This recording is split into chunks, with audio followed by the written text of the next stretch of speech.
Bismillahirrahmanirrahim. A very warm welcome to my dear student of class 6. I hope you all are fine and safe at your home. My dear student of class 6, as you all know, we have completed our final term syllabus and doing revision. The lectures of reinforcement are given by us. I hope you will definitely learn the topics which we are giving you through the lectures. मुझे उम्मीद है कि हमने the window का जो topic start किया हुआ है लर्निंग का, रीइंफोर्समेंट का, आपने काफ़ी कुछ उसमें मैंने याद करने को जो दिया है डेफिनेटली आपने याद किया होगा। मैंने आपको क्वेश्चन नंबर 1, 2, 3, 4 क्वेश्चंस आपको याद करने को दिए थे। Now we are going to start talking about the question number 5, the last question of that topic. Okay, topic हमारा जो है वो मैं आपको बता चुकी हूँ कि द विंडो चल रहा है, और आपने अगर पुराने जो क्वेश्चंस हैं जो प्रीवियस लेक्चर से मैंने आपको लर्निंग के लिए दिए थे, अगर आपने याद नहीं किए हैं तो कोई ऐसा बड़ा इशू नहीं है, कोई इतना बड़ा मसला नहीं है, आप उसको याद कर लीजिए, ठीक है। और मेरी वीडियो को ज़रूर सुन लीजिएगा। मैं इसलिए कह रही हूँ सुनने के लिए क्योंकि मैंने आपको आंसर्स भी एक्सप्लेन किए हैं थरली, ठीक है।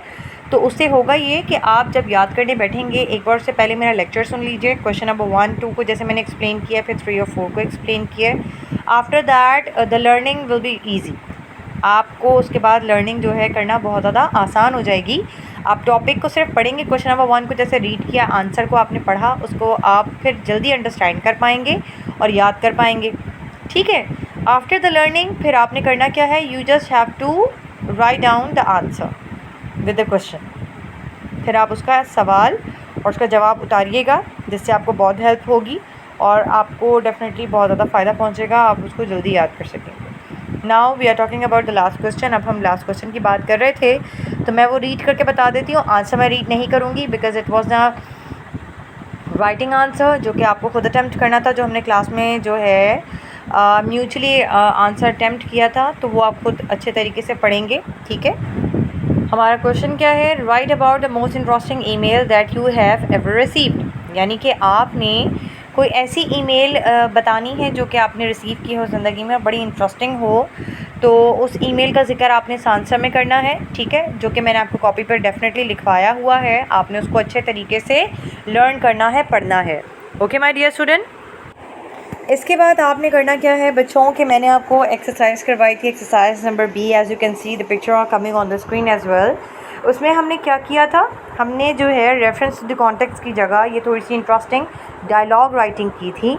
Who might have said the following and to home, यानी कि ये जो सेंटेंसेस हैं ये किसने कहे थे और किससे कहे थे, याद आ गया आपको? तो हमने बिल्कुल इसी को अटैम्प्ट करना है। इसको अच्छे तरीके से मैं एक बार आपको पढ़ के बता रही हूँ, आपने इसको लर्न करना। तो पहला सेंटेंस क्या है, you are not allowed to get up. ये बात किसने कही ही थी, ये नर्स ने कही थी, किसको, जोसेफ को, okay. What is the next sentence, is it raining. ये सवाल पूछा था, इज़ इट रेनिंग, क्या बारिश हो रही है, किसने पूछा था, जोसेफ ने पूछा था, किससे, पीटर से। तो क्या होगा, Joseph to Peter. It's turning the corner now, ठीक है। तो ये किसने कहा था कि वो कॉर्नर पे मुड़ रहे हैं, Peter to Joseph. Young couples are walking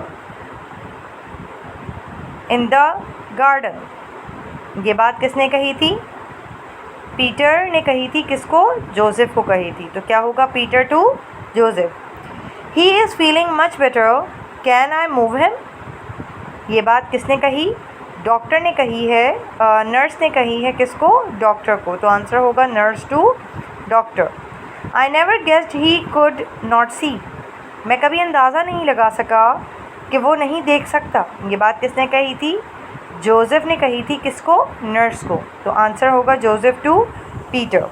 so these are the dialogue and answers and the persons recognition which you have to learn it. बहुत ही आसान है, चैप्टर ही हमने इतना अच्छा एक्सप्लेन किया हुआ है मैंने आपको, और आपने अंडरस्टैंड किया हुआ है कि आप इसको 1 लाइन में ही अटैम्प्ट करेंगे और याद कर लेंगे, ठीक है। आपने इसको अच्छे तरीके से याद करना है। After that everyone, as you know, इसके बाद हमने सिंगुलर प्लूरल्स किए थे इस टॉपिक से रिलेटेड, जो कि पिक्चर में भी आपको नज़र आ रहे होंगे, which is very much easy, बहुत ही ज़्यादा आसान है। आपको पता है सिंगुलर कहा जाता है सिंगल सब्जेक्ट या सिंगल को, और प्लूरल कहा जाता है एक से ज़्यादा, यानी कि ज़्यादा उनको, ठीक है। तो यहाँ पर पहला हमारा वर्ड है एंटीनाज, ठीक है। तो इसका प्लूरल क्या होगा? Antennae. Vertebra, vertebrae. Deer, deer. Son in law का क्या होगा? Sons in law. बेबी का क्या होगा? बेबीज़। रेडियस का क्या होगा? रेडी। लार्वा का क्या होगा? लार्वे।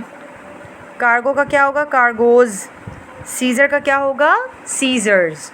तो ये आपके सिंगुलर प्लूरल हैं जो कि बहुत ही ज़्यादा आसान हैं। आपने इसको फ़ौरन याद कर लेना है और लिखने के बाद, याद करने के बाद एक बार लिख लीजिएगा ताकि आपको इसकी स्पेलिंग्स भी याद हो जाएं, ठीक है। It's not very difficult. Last but not the least, हमारी इस टॉपिक की जो लास्ट एक्सरसाइज है, एक क्वेश्चन जो है मॉडलिटी के हवाले से आपने उसको अटैम्प्ट करना है, ठीक है। ये आपको मैंने मोबिलिटी का एक्सप्लेन कर दिया था आपको। मैं आपको फिर से रीड आउट करके बता देती हूँ। Which of the following do you consider more important, ठीक है। आप क्या समझते हैं कि बहुत ज़्यादा इम्पॉर्टेंट क्या है हमारे लिए? साइट, हियरिंग, स्पीच और मोबिलिटी, ठीक है।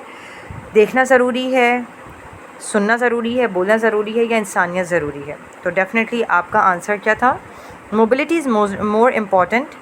इंसानियत बहुत ज़्यादा ज़रूरी है, because when a person is handicapped he और शी फील फ्रस्ट्रेटेड, ठीक है। जब कोई बंदा माजूर हो या उसके साथ कोई प्रॉब्लम हो तो वो बहुत ज़्यादा परेशान फील करता है at the time due to unable to move, जब वो तब मूव नहीं कर सकता। तो उसके लिए ज़रूरी है कि आपके पास इंसानियत या आपके पास पेशेंस होना ज़रूरी है, ठीक है, तभी आप उसको सर्वाइव कर सकते हैं। So that is the answer of the last topic, mobility. You have to learn it by the heart, okay. इंशाल्लाह will meet soon again with the new learning topics. आपने इसको अच्छे से याद करना है। देखिए, आप लोगों के लिए मैं ये दोबारा से लेक्चर्स रिक्रिएट कर रही हूँ, जिसमें देखिए मेरा भी टाइम जा रहा है और आप लोग भी जो है दोबारा से एक ही टॉपिक को सुन रहे हैं। मुझे पता है जो कि बहुत ज़्यादा इंटरेस्टिंग बात नहीं है, आप लोगों का इंटरेस्ट भी इतना ज़्यादा नहीं होगा कि हम एक चीज़ पढ़ चुके हैं हम उसको दोबारा क्यों सुने। ये इसलिए किया जा रहा है कि फ़िज़िकली आप हमारे पास हैं नहीं अवेलेबल, और ऑब्वियसली हम आपको लर्निंग के लिए कोई और ऑप्शन प्रोवाइड नहीं कर पा रहे हैं। तो बेटा please, it's a humble request कि काइंडली जो लेक्चर्स आपको लर्निंग के रीइंफोर्समेंट के मैं भेज रही हूँ, जो टॉपिक आपको कह रही हूँ याद करने के लिए, प्लीज़ उसको याद कीजिए।